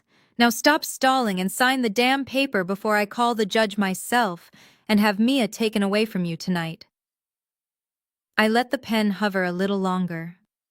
The federal tape now had clear, undeniable audio of identity theft, wire fraud, and extortion involving a minor child. But I needed one more piece of the puzzle. I needed Devin to fully implicate himself in the money laundering operation. I shifted my gaze toward Devin, who was still lounging confidently in his heavy leather chair. "But what about the money?" I asked, looking at the tall African-American sales director. "Dad, you said the dealership needed the cash, but the federal funds were wired directly into Devon offshore accounts. How am I supposed to explain that to the Internal Revenue Service if they audit my firm?" Devon let out a loud, booming laugh that echoed off the wood-paneled walls. He leaned forward, resting his elbows on the table, and gave me a predatory grin. "You really are just a naive little bean counter, Becky," he boasted loudly. "You do not explain anything to the IRS. You just cook the books and keep your mouth shut like a good girl. The dealership is completely untouchable. I moved that 200 grand through my offshore account so smoothly, the government will never even see a ripple. I washed it right through Brittany Real Estate Holding Company before anyone could even blink." Brittany looked up from her phone and smiled proudly at her husband. "Devin is a financial genius," she chimed in, completely oblivious to the fact that she was currently confessing to felony money laundering on a federal wire. "He secured my luxury condo with that cash and no one suspects a thing. We are completely protected. So do us all a massive favor and sign the contract so we can go back downstairs and enjoy our expensive champagne." I looked around the room, taking in their smug, satisfied faces. My father, the mastermind. My mother, the extortionist. Devin, the arrogant launderer. They had absolutely no idea that every single word they just proudly declared had been beamed directly to a highly secure federal server. They had just meticulously confessed to multiple major federal crimes in front of a licensed forensic accountant wearing a government transmitter. I let the heavy gold pen rest between my fingers, feeling the smooth, cool metal against my skin. The room was so quiet I could hear the faint ticking of the antique grandfather clock standing in the corner. I looked around the mahogany table, taking one final mental photograph of my family in their element. I looked at my mother, who was still hovering behind me, her face twisted into a mask of bitter impatience. I looked at Brittany, who was already staring back down at her phone, completely unbothered by the fact that she was stealing my livelihood. I looked at Devin, who was swirling his drink with a sickeningly arrogant smirk plastered across his face. And finally, I looked directly at my father Thomas. He was sitting at the head of the table, radiating absolute power and control. He truly believed he had won. He believed he had successfully crushed his youngest daughter into complete submission. I slowly lowered the gold pen until the ink tip rested right above the signature line on the heavy ivory paper. My mother let out a small sigh of relief, her grip on my shoulders relaxing just a fraction. But I did not press down. Instead of signing my name, I smoothly dropped the pen onto the table. It landed with a sharp metallic clatter that echoed loudly in the silent study. My mother gasped, pulling her hands away from my shoulders, as if she had been burned. "What are you doing?" she demanded, her voice sharp and panicky. "Richard," the lawyer leaned forward, his brow furrowed in confusion. "Rebecca, you need to sign the document," Richard instructed, pointing a finger at the paper. I ignored him completely. I reached into the small side pocket of my black dress and pulled out my cell phone. The screen illuminated the dim room, casting a cold blue glow across my face. Devin sat up straight in his heavy leather chair, his arrogant smirk instantly vanishing. "Put the phone away, Becky," he ordered, his voice suddenly tight with suspicion. "What are you playing at?" I did not look at him. I kept my eyes locked onto my father as I unlocked the screen and opened my text messages. I navigated to the secure burner number Agent Davis had programmed into my contacts just hours earlier. My thumb hovered over the digital keyboard for a split second. This was the point of no return. Once I sent this message, my family as I knew it would cease to exist. They would be utterly destroyed by their own greed. I pressed the period key once, typing a single dot, then I pressed send. I placed the phone face down on the contract right over the blank signature line. "What the hell was that?" Thomas barked, his face flushing a deep, angry red. "Who are you texting right now?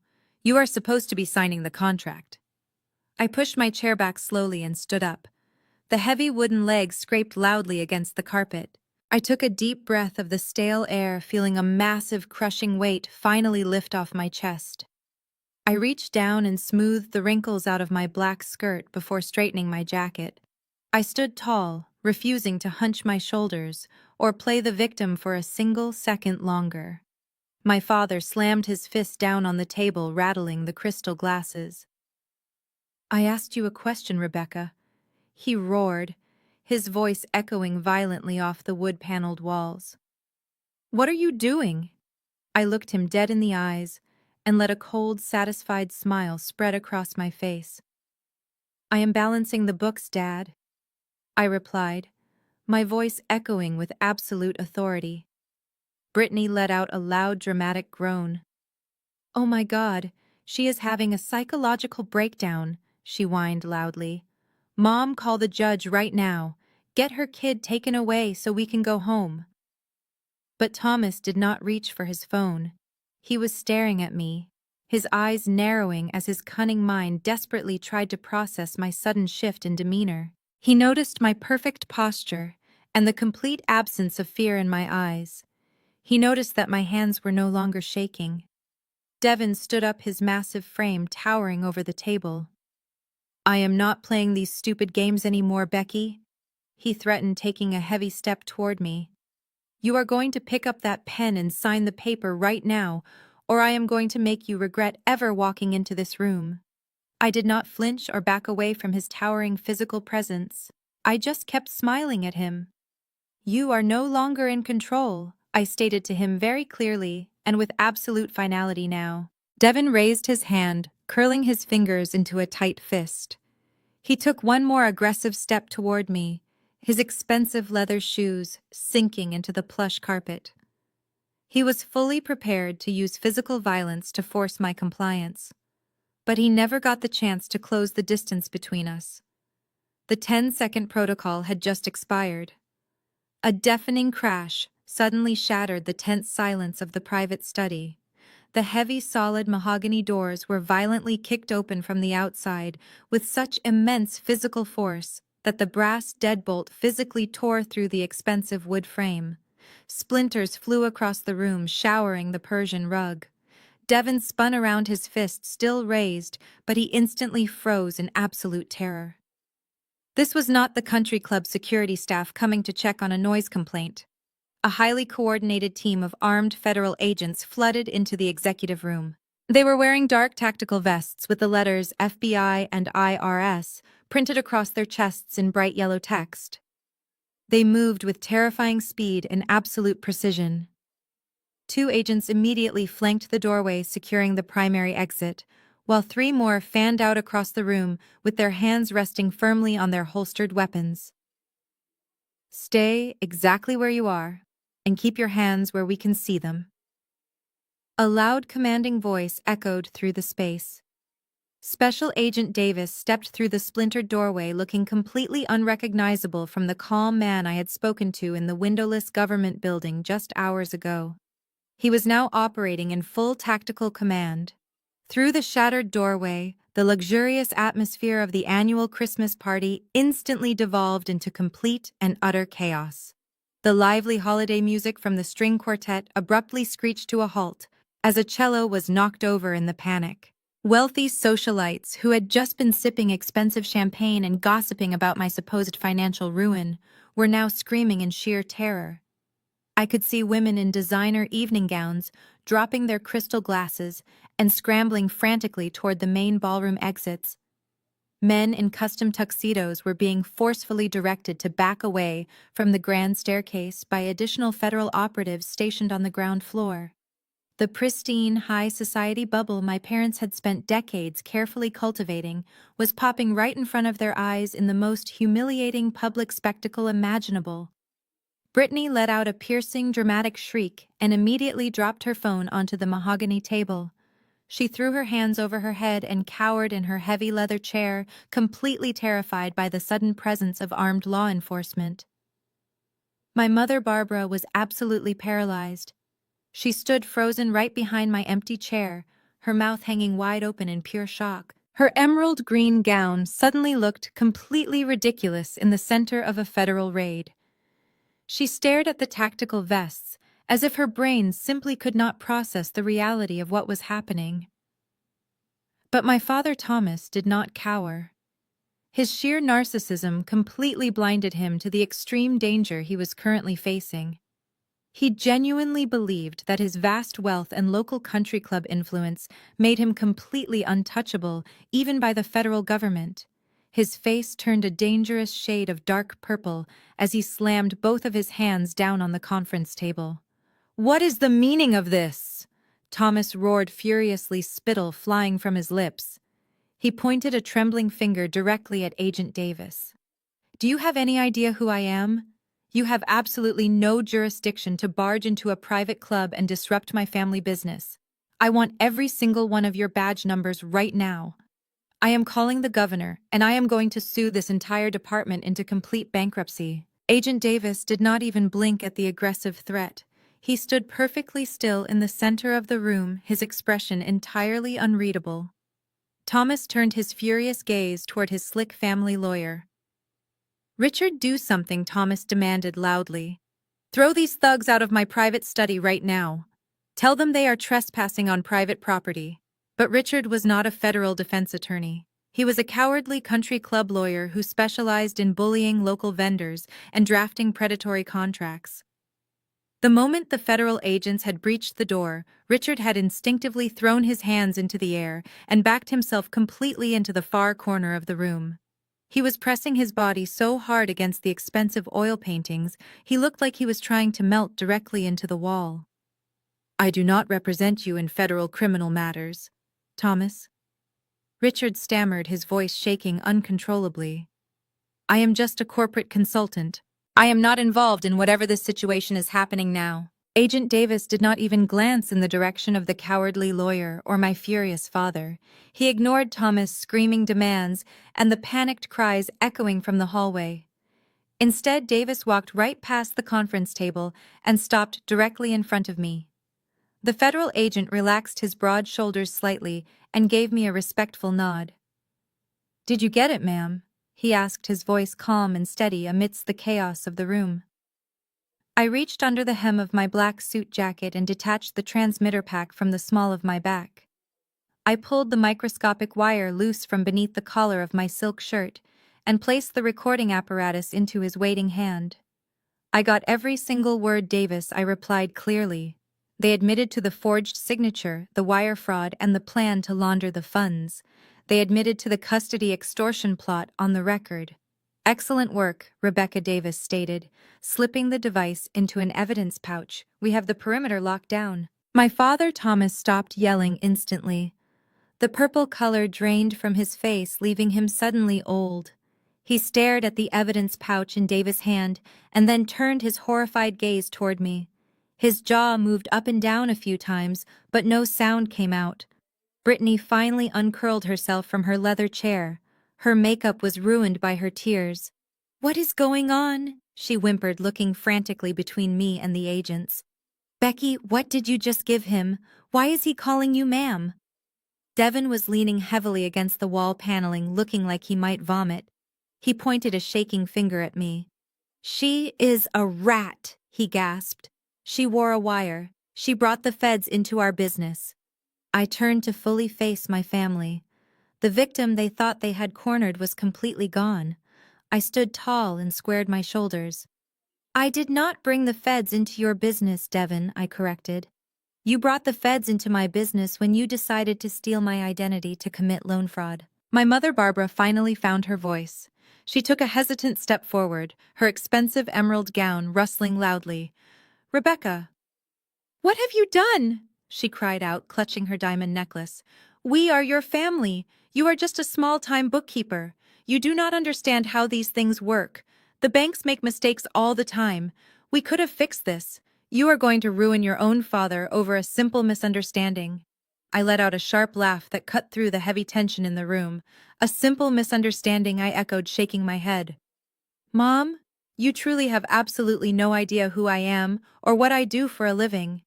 You have spent the last decade telling all your country club friends that I am just a struggling single mother crunching numbers in a tiny office. You convinced yourselves that I was a financial failure because I refused to work at your corrupt dealership. Thomas grabbed the edge of the mahogany table to steady himself. He was finally starting to realize the catastrophic scale of his miscalculation. What are you talking about? He wheezed, his chest heaving under his expensive tuxedo. Who are you working for, Rebecca? I looked him dead in the eye, feeling a rush of absolute vindication. I am not a standard bookkeeper, Dad. I declared, my voice ringing with undeniable authority. I do not do personal taxes, and I do not balance petty cash drawers. I am a top-tier forensic investigator. My firm is exclusively contracted by the Internal Revenue Service and the Federal Bureau of Investigation. I spend my entire life tracking down hidden offshore accounts, shell companies, and massive corporate fraud rings. I dismantle international money laundering operations for the federal government. The silence that followed my words was absolute. The sheer magnitude of my revelation hit them like a physical shockwave. Brittany let out a small, pathetic gasp and covered her mouth with both hands. Devin slid slowly down the wood-paneled wall until he was sitting on the floor, staring blankly at the expensive Persian rug. My father looked as though he had just been struck by lightning. He realized that his ultimate weapon had completely backfired. He had intentionally chosen to steal the financial identity of the single most dangerous person on earth for a fraudster to target. He had blindly invited a highly trained federal investigator directly into the center of his massive criminal enterprise. He had handed me the exact blueprints to his complete destruction, and I had used every single piece of that evidence to build a completely inescapable federal cage right around him and his entire corrupt empire. I reached into my leather tote bag sitting on the floor and pulled out the thick black binder I had assembled in my living room. I lifted it high and slammed it down onto the polished mahogany table right on top of Richard's useless extortion contract. The heavy thud made everyone in the room jump. "This is the real paperwork," I announced, coldly tapping the thick black spine. "This is a comprehensive forensic audit of the entire financial existence of Thomas Car Dealership, Devon Offshore Accounts, and Brittany Shell Company, Blue Horizon Investments." I looked directly at my father, who was still gripping the edge of the table, as if the floor was dropping out from underneath him. "You did not just borrow money from a bank, Dad," I explained, my voice devoid of any sympathy. "You committed aggravated identity theft against your own daughter to illegally secure government relief funds. You defrauded the Small Business Administration out of $200,000. That alone is a severe federal offense, but you did not stop there." I turned my gaze toward Devon, who was still slumped against the wood-paneled wall, breathing heavily. "You initiated a complex chain of wire fraud," Devon White continued, pointing at him. "You systematically funneled that stolen federal cash through international borders to hide it from the Internal Revenue Service. You thought you were so incredibly clever, moving money around in the shadows, but you left a massive digital footprint that took me less than 2 hours to completely unravel. And then there is the money laundering." I shifted my focus to Brittany, who was visibly shaking in her chair, holding her hands over her ears, as if that would somehow block out the truth. "You used that stolen federal money to purchase luxury waterfront real estate through a newly formed limited liability company," I stated clearly, ensuring she understood the exact severity of her actions. "You are the registered managing director of that shell company, Brittany. You are legally responsible for washing stolen government funds. That makes you an active participant in a major federal money laundering operation." My mother Barbara let out a loud, dramatic wail. "We did not know," she cried out, her voice cracking with sheer panic. "We did not understand the legal details. We just needed cash to save the business." I slammed my hand flat against the black binder, cutting her off instantly. "Ignorance is not a valid legal defense, Mom," I snapped sharply. "And it certainly does not excuse your active role in the final crime." I looked around the room, making sure every single one of them felt the absolute weight of my next words. "You conspired together to blackmail a federal witness," I declared, my voice echoing in the silent room. "You filed a fraudulent emergency custody petition, threatening to kidnap my 6-year-old daughter, unless I signed a document taking the fall for your federal crimes and surrendering 51% of my legitimate forensic accounting firm. That is severe criminal extortion." Agent Davis stepped forward, standing right beside me. He crossed his arms and looked down at my father with absolute disgust. "Your daughter is absolutely correct," Thomas Davis stated firmly. "Stealing from the Small Business Administration carries a maximum sentence of 20 years in a federal penitentiary. When you add the wire fraud, the international money laundering, and the coordinated extortion plot, you are all looking at decades behind bars. You will never see the outside of a prison cell again." The reality of the 20-year sentence dropped into the room like a massive lead anvil. The absolute silence returned, broken only by the sound of Brittany crying uncontrollably. My father finally let go of the table and sank heavily into his chair, completely defeated. He looked at the federal agents and then looked at the black binder sitting on the table. His entire empire of lies, deceit, and stolen wealth had just been completely obliterated by the daughter he had spent 30 years underestimating. He tried to open his mouth to speak, perhaps to offer a bribe or beg for mercy, but no words came out. The arrogant, powerful patriarch of the family was completely gone, replaced by a terrified old man facing the absolute ruin of his own making. I stood there watching them fall apart, feeling absolutely no pity, sadness, or remorse whatsoever in my heart. They had chosen their own destructive path the exact moment they decided to maliciously hurt my innocent young daughter over a simple holiday cookie. They had consistently chosen blind greed and endless deception over genuine family love and basic loyalty. Now they were all going to pay the ultimate devastating price for their arrogance and their boundless cruelty, without any escape whatsoever. The silence in the room was suffocating following my final declaration. The words 20 years hung in the stale air like a physical execution order. I watched Devon closely. He was a man who had built his entire identity on the illusion of untouchable power and effortless wealth. He thrived on the country club lifestyle, the custom suits, the expensive sports cars, and the constant admiration of his peers. The sudden brutal realization that he was about to trade all of that for 2 decades in a federal concrete cell completely broke his mind in real time. His eyes darted wildly around the room, jumping from the armed tactical agents to my father, and finally to the thick black binder resting heavily on the mahogany table. Devon's chest began to heave with rapid, panicked breaths. A low, animalistic sound escaped the back of his throat. He pushed himself off the wood-paneled wall and stumbled forward. He did not look at me. He looked directly at Agent Davis. "Wait!" Devon gasped, raising both of his hands in the air in a gesture of frantic surrender. "Wait! You do not understand. I did not mastermind any of this. It was all Thomas. He is the one who forged the signature. He is the one who secured the federal loan. I was just following his orders.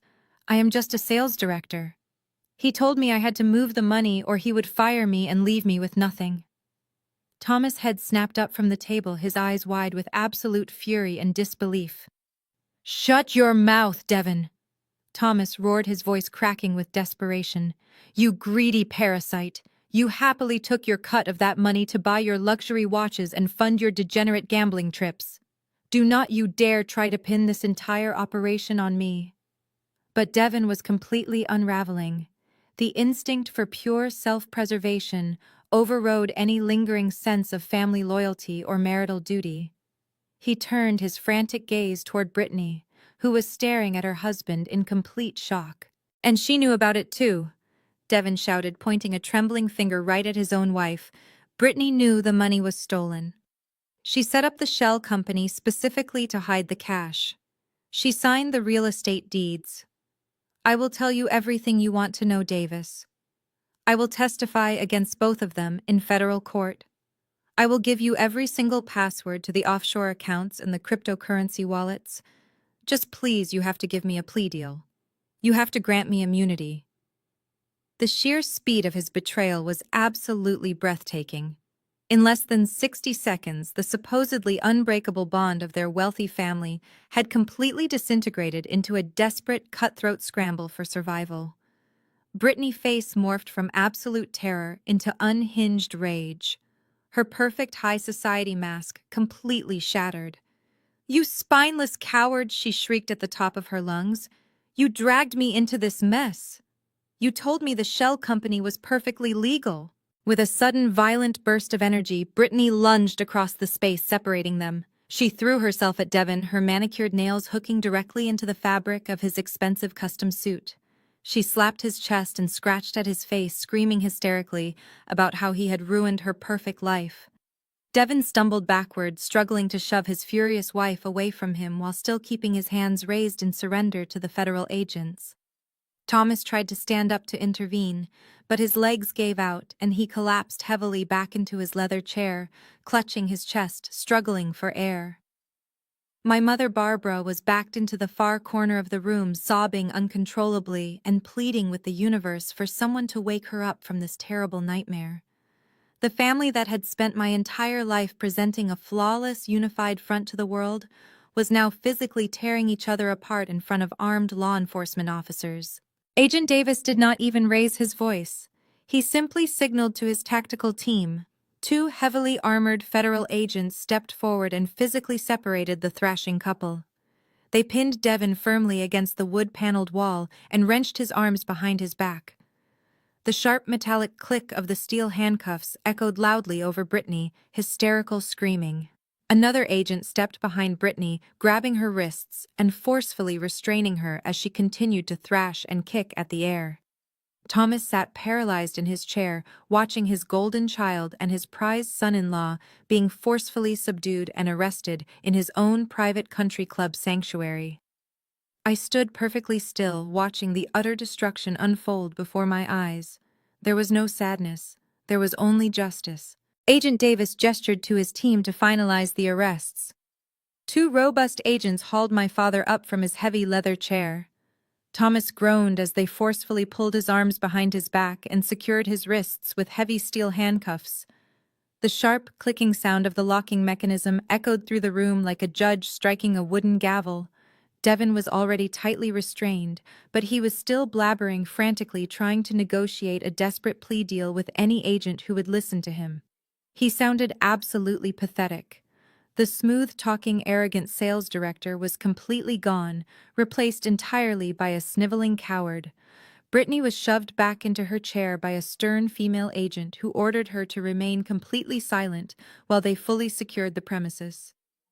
Richard, the corrupt family lawyer, remained pressed against the far wall, looking terrified that he might be arrested next for drafting the extortion contract. I watched my father being aggressively patted down for weapons or hidden assets. His expensive custom tuxedo jacket was violently bunched up around his shoulders, making him suddenly look incredibly small, frail, and entirely powerless. This was the exact man who had relentlessly terrorized our family with his financial control for decades. Now he was just another common elderly criminal facing the grim, uncompromising reality of the American federal justice system. Agent Davis grabbed Thomas tightly by the upper arm and physically marched him toward the splintered mahogany door. "Let us go," Davis ordered loudly, his voice cutting through the remaining tension. "Move it out right now." The heavily armed tactical team formed a tight defensive perimeter around my father and my brother-in-law, forcefully pushing them out of the wrecked private study and into the dimly lit corridor. I grabbed my black leather tote bag from the floor and followed closely behind them, walking with a steady, measured pace. We reached the top of the grand, sweeping marble staircase. The visual scene below us was absolutely surreal and deeply satisfying. The massive, opulent lobby and the adjoining main ballroom were completely packed with hundreds of wealthy country club members. Nobody had been permitted to leave the building because the federal agents had immediately locked down all the main exits to prevent anyone from destroying or tampering with potential physical evidence. The entire local high society elite was effectively trapped inside the venue, forced to bear witness to the ultimate devastating downfall of my corrupt family. The lively string quartet was completely silent. The only sound echoing through the massive cavernous space was the heavy rhythmic thud of black tactical boots marching down the polished marble steps. As we descended the grand staircase, the massive crowd of wealthy patrons parted instantly, like the Red Sea. Thomas and Devin were being forcefully frog-marched right through the very center of the lavishly decorated lobby. I clearly saw Margaret and Helen, the two snobby socialites who had openly mocked me just an hour earlier, standing frozen near a melting ice sculpture. Their mouths were hanging wide open in absolute shock and pure horror. They watched the federal agents forcefully push my father toward the main entrance doors. Thomas kept his head completely bowed, staring intently at the polished marble floor, completely unable to make eye contact with the wealthy peers he had spent his entire life desperately trying to impress. Devin was still actively crying real tears, begging the federal agents not to push him so hard in front of his important clients. The vicious whispers started almost immediately. Hushed, panicked conversations rippled rapidly through the massive crowd. People were pointing their manicured fingers and quickly pulling out their expensive cell phones to record the incredibly humiliating public spectacle. My parents had built their entire precarious social standing on the fragile illusion of vast wealth and a flawless, pristine reputation. Seeing them publicly paraded in heavy steel handcuffs in front of their trusted golf buddies and exclusive charity gala friends was the absolute ultimate destruction of their completely fake empire. My mother Barbara came stumbling blindly down the marble staircase right behind me. She aggressively pushed past a federal agent and dramatically threw herself onto the lobby floor, right in the very middle of the massive staring crowd. She did not shed a single tear for her arrested husband or her disgraced son-in-law. She slammed her fists violently against the cold marble floor and shrieked hysterically about her completely ruined social standing. "My beautiful reputation," she wailed loudly, her voice cracking with pure agonizing despair. "You have completely ruined my reputation forever, Rebecca. How am I ever going to show my face in this exclusive club ever again?" I stopped walking for a brief moment and looked down at her thrashing wildly on the floor in her ruined, expensive emerald green gown. I felt absolutely zero pity or sympathy for her. I stepped carefully around her thrashing body, completely ignoring her screams, and continued walking straight toward the heavy brass front doors. I pushed them open and stepped out onto the wide stone porch. The cold, crisp, biting winter air immediately hit my face, instantly clearing my lungs of the stale, toxic, suffocating atmosphere of the country club. I pulled my heavy winter coat tightly around my shoulders and walked steadily down the steps toward the valet circle. I did not look back even a single time. The drive back to my apartment was peaceful. Exactly 1 week later, the massive fallout from the country club raid completely dominated every single local news channel and newspaper front page in the city. The media circus was absolutely relentless and completely unforgiving. Agents spent the weekend executing search warrants across my father's luxury dealership and Devon offshore shell companies. Yellow crime scene tape barricaded the glass doors of the luxury car showroom. The morning news anchors practically buzzed with excitement as they detailed the staggering severity of the high-profile federal indictments. Thomas, Devon, and Brittany were all formally charged with aggravated identity theft, multiple counts of wire fraud, and severe money laundering. The sheer scale of their domestic laundering chain was the biggest financial scandal our wealthy suburb had ever witnessed in its history. News helicopters circled above the waterfront luxury condo Brittany had illegally purchased, broadcasting live footage of government officials seizing the property right out from under her manicured hands. It was a complete and absolute public ruin, but the criminal charges were only one part of the war they had started. They still had an active emergency custody petition filed against me in family court. On Wednesday morning, I walked up the wide concrete steps of the county courthouse wearing a sharp, tailored navy blue suit. I did not hire an attorney. I walked into family court entirely alone, carrying only a single manila folder holding my federal credentials. The courtroom was almost completely empty. My parents had originally planned to pack the gallery with their wealthy country club friends to intimidate me, but none of those friends wanted anything to do with them now. My mother Barbara was sitting alone at the petitioner table. She looked like she had aged 10 years in a single week. Her hair was unkempt, and she was wearing a faded gray sweater that looked nothing like her usual designer wardrobe. She glared at me with absolute venom as I sat down at the opposing table, but she did not dare say a single word. Thomas was not there to back her up today. He was currently sitting in a federal holding cell, having been completely denied bail due to his incredibly high flight risk. The presiding judge, a stern woman with decades of experience on the bench, entered the courtroom and took her elevated seat. She opened the thick custody file my parents' corrupt lawyer had submitted just days earlier. The judge adjusted her reading glasses and spent 2 full minutes silently reviewing the outrageous claims of my supposed mental instability and severe financial ruin. Then she looked up and shifted her piercing gaze directly toward my mother. Mrs. Barbara, the judge, began, her voice echoing sharply in the quiet room. "I see you and your husband filed an emergency petition demanding full custody of a 6-year-old child, claiming the mother is an unfit provider. I also see that your husband is currently sitting in federal lockup facing 20 years for stealing hundreds of thousands of dollars from the federal government." My mother flinched as if she had been physically struck, but the judge was absolutely not finished with her reprimand. Furthermore, the judge continued, her tone growing incredibly severe. "I have just received a formal notification from the Internal Revenue Service Criminal Division, confirming that the mother you attempted to smear in this petition is actually the lead forensic investigator who exposed your massive family fraud operation. It appears to this court that you aggressively attempted to weaponize the family justice system to maliciously extort a federal witness. Barbara opened her mouth to argue, but the judge instantly raised her hand demanding absolute silence. "I will not hear a single word of your pathetic excuses," the judge declared firmly. "This petition is not just entirely baseless, it is a malicious abuse of the legal process. I am officially dismissing this custody petition with extreme prejudice."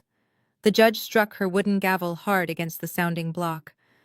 The loud crack echoed like a final devastating blow to my family entirely fake empire. "You are hereby permanently stripped of any visitation rights," the judge continued, addressing my mother directly.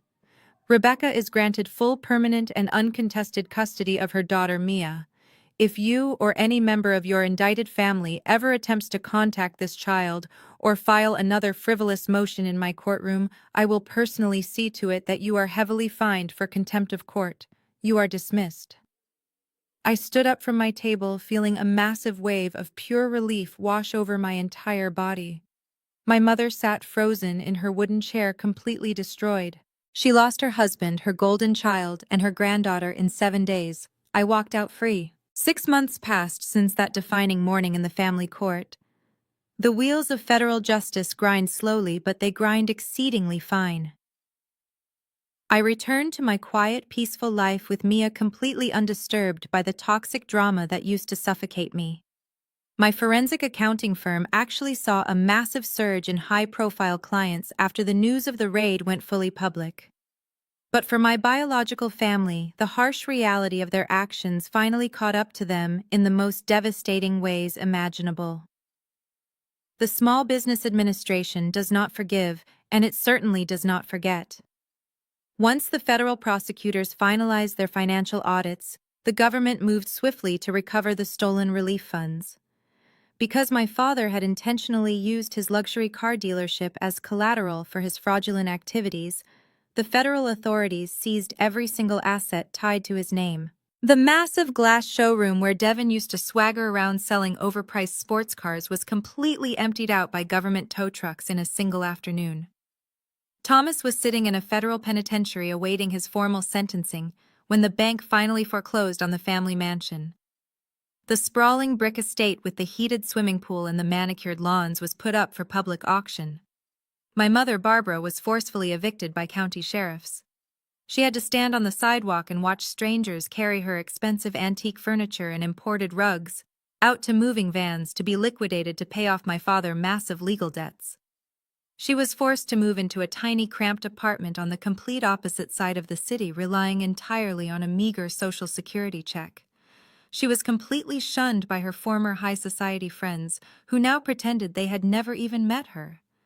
Devin did not fare any better. His frantic attempt to throw my father under the bus and secure a generous plea deal completely blew up in his face. The federal prosecutors did not need his testimony because my forensic audit had already provided them with an absolutely airtight case. Without the leverage of exclusive information, Devin was left completely exposed to the maximum penalties for international money laundering. He was currently sitting in a maximum security county jail, waiting for the judge to hand down a sentence that would likely keep him locked in a concrete cell until he was an old man. But perhaps the most spectacular downfall belonged entirely to my sister Brittany. The absolute golden child of the family was suddenly completely stripped of her endless financial safety net. As the registered managing director of the money laundering shell company, all of her personal assets were immediately frozen by the federal government. The luxury waterfront condo she had purchased with stolen cash was seized and sold at auction. Brittany immediately filed for a messy, highly publicized divorce from Devin, desperately trying to distance herself from his criminal charges, but it was far too late. The damage to her precious public image was completely irreversible.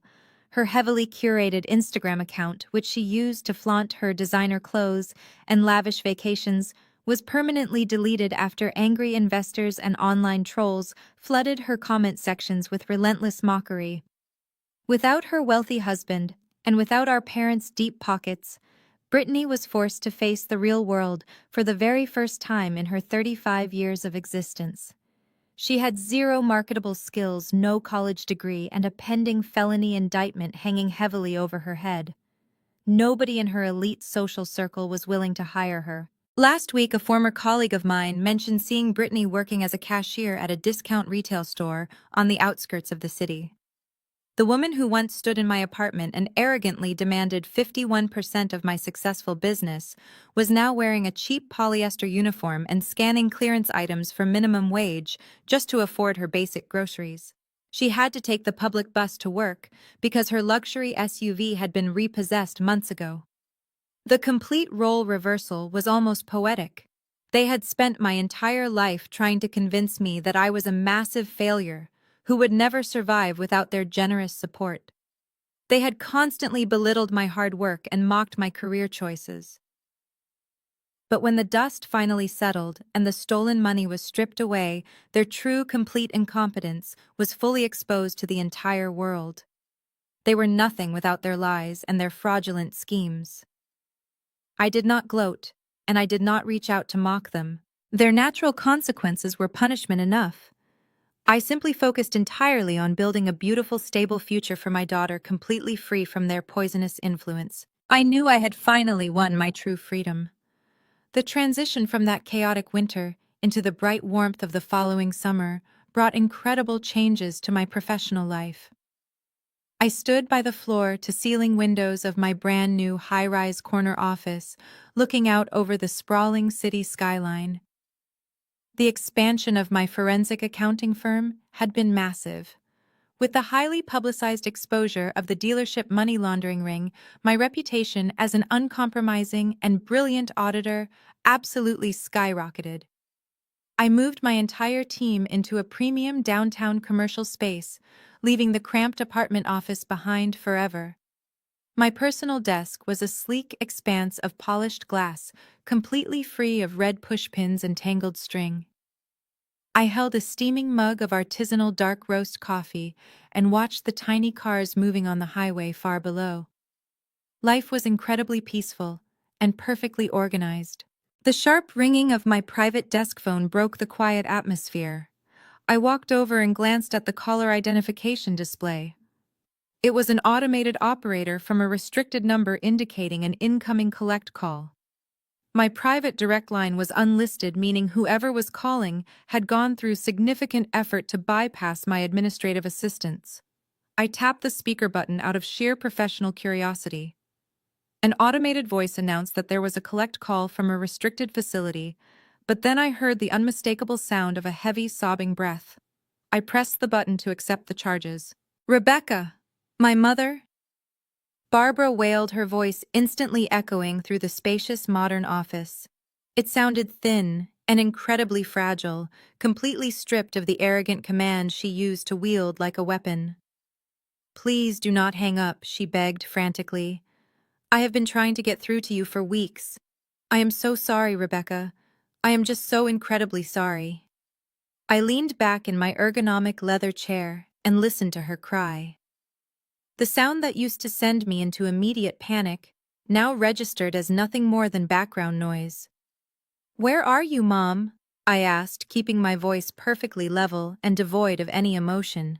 "I am at a motel out on the interstate," she sobbed, loudly blowing her nose. "It is awful here, Rebecca. The heater is broken and there are bugs everywhere. The government took absolutely everything. My pension is entirely gone to pay for your father legal restitution. I cannot even afford my heart medication this month. Brittany will not return any of my calls. She blames me for the fact that she has to work at a grocery store. She screamed at me and changed her phone number. You are the only one I have left. You are my daughter. Please, I know you are doing so well now. I saw your new office address online. Can you just wire me a little bit of cash? Just enough to get a decent apartment. We are family, Rebecca. You have to forgive me." I let her pathetic rambling fill the room for a long moment. She was trying to play the exact same manipulative notes she had used my entire life. She was attempting to leverage my empathy and weaponize my sense of filial duty. But those emotional buttons had been completely disconnected months ago. I did not feel anger.